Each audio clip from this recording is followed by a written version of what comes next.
موږ چې وایي د امام ابو حنیفه په لار روان یو، دروغ وایي. ورب الکعبه دروغ وایي. سړی وایي څنګه تا داسې خبره وکړه؟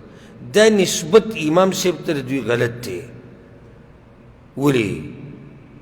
ښه صفات دوی لیکلي دي، او زموږ په ملک کې د اکثر علما دا په عقیده کې اشعریان دي، ماتوریدیان دي، بریلیان دي، حیاتیان دي، او که مماتیان دي، او پلانې او څومره فرقې دي. آیا د امام صاحب دا عقیده وه؟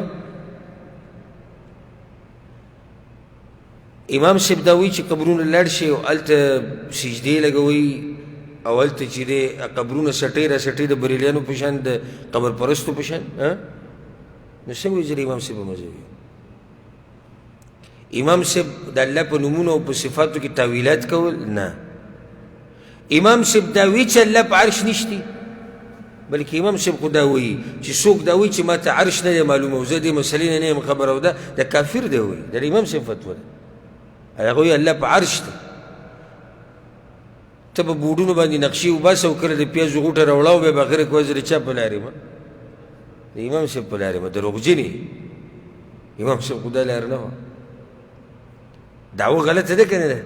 که نه صحیح ده؟ غلطه ده. ها صرف زما کتاب برابر دی بس، او صرف زما مولا برابر دی، او نور ټول په خطا دي. دا د امام صاحب لار وه؟ امام صاحب خو ښه صفا ویلي دي اذا صح الحدیث فهو مذهبي، چې کوم ځای کې صحیح حدیث ملو شو دا څه دی؟ دا زما مذهب دی. امام صاحب خو دا لار وه. امام صاحب خو دا نه دي ویلي چې څوک راونیسه، یو مولا راونیسه او د الف نه د یا پورې که مسلې غلطې او که صحیح منې، دا خو امام صاحب نه دي ویلي. امام صاحب خو د درګاهونو دربارونو جوړولو نه دي ویلي. امام صاحب خو د قبرونو د پخولو نه دي ویلي.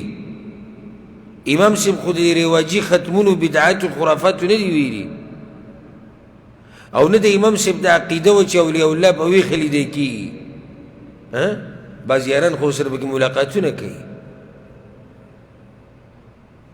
او وایي چې اولیاء الله چې دي د هغوی نښې دي، یو دا دی چې مونځ لنډ کوي. وایي یو سړی چې ولی الله وي، د الله ملګری، نو دی به مونځ لنډ کوي؟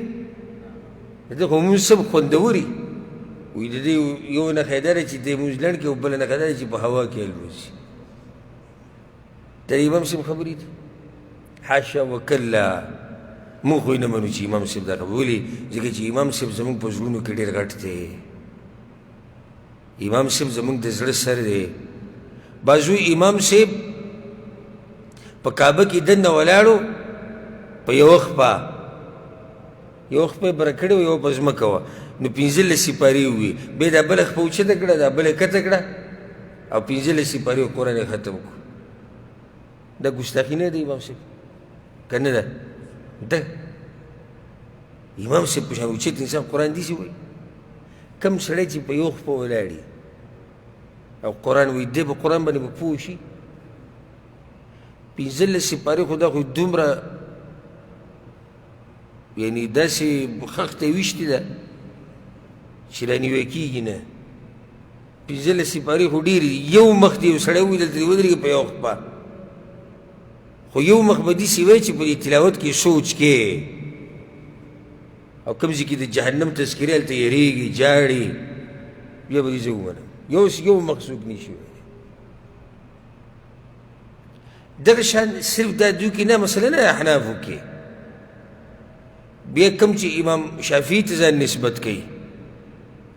لکه ما تاسو ته خبره کړې وه که نه، حج کې زه د انډیانو سره ملاو شوم، کیرلا والا و. د کیرلا علاقه چې په انډیا کې ده، د دې د مسلمانان د امام شافعي په مذهب دي. نو د هغوی سره یو کتاب و، کتاب کې لیکلي و چې کله اودس کې د طواف دپاره، نو دا به په دې نیت کې چې زه د امام صاحب په مذهب کوم، د امام ابو حنیفه.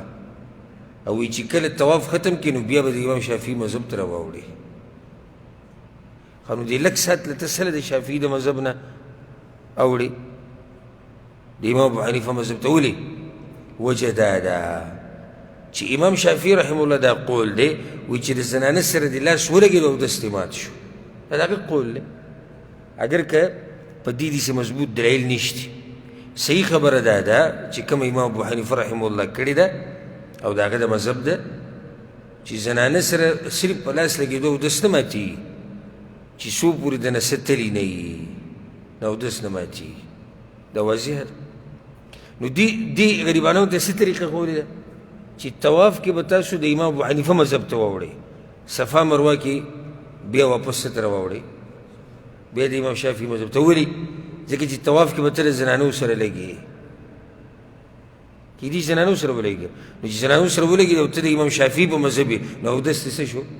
مات شو. نو دا خو به ته بیا په مخه ځي راځي ځي به راځي ځي راځي اودس به جوړ. نو بس صحیح ده. خلاصي لار څه ده؟ د خلاصي لار قرآن او حدیث ته به رجوع کړو، مسله به ګورو. نه نه مسلې مه ګوره، د خلاصي لار دا ده لږ ساعت له د امام ابو حنیفه مذهب ته ووړه. د دین نه ګپ جوړول لري. امام شافعي به چاته چاته دا طریقه ښودي چې طواف په دې طریقه کوئ، په د امام صاحب په مذهب کوئ، بیا وروسته زما مذهب ته راوړئ. امام شافعي به چېرې دا خبرې کړي. امام مالک دغه شان د امام مالک چې بیا کوم مقلدین د هغوی هم دغه شان کارونه کوي، د امام احمد بن حنبل رحمه الله. مقصد زما د خبرې دا و چې په تشو داوو کار نه کي. ته وایې زه د امام ابو حنیفه په لار یم، نو صحیح ده که د امام ابو حنیفه عقیده راونیسه، بیا به دې زه ومنم چې ته د هغه په لار یې راونیسه. که د امام صاحب عقیده دا وه چې ته مړو ته رامدد شوی، د امام صاحب عقیده دا وه چې ته یا علی یا حسین دا چغې وه، د امام صاحب عقیده دا وه چې لوی ځوان راورسي، پیر بابا راورسي، د امام صاحب دا عقیده وه. امام صاحب خو موحد سړی و، نو بیا ولې نه مني په عقیده کې؟ ثابته شو چې دعوه کې څه دي؟ دعوه کې دروغجن دي. نو دا جاهلیت والا بیماري وه.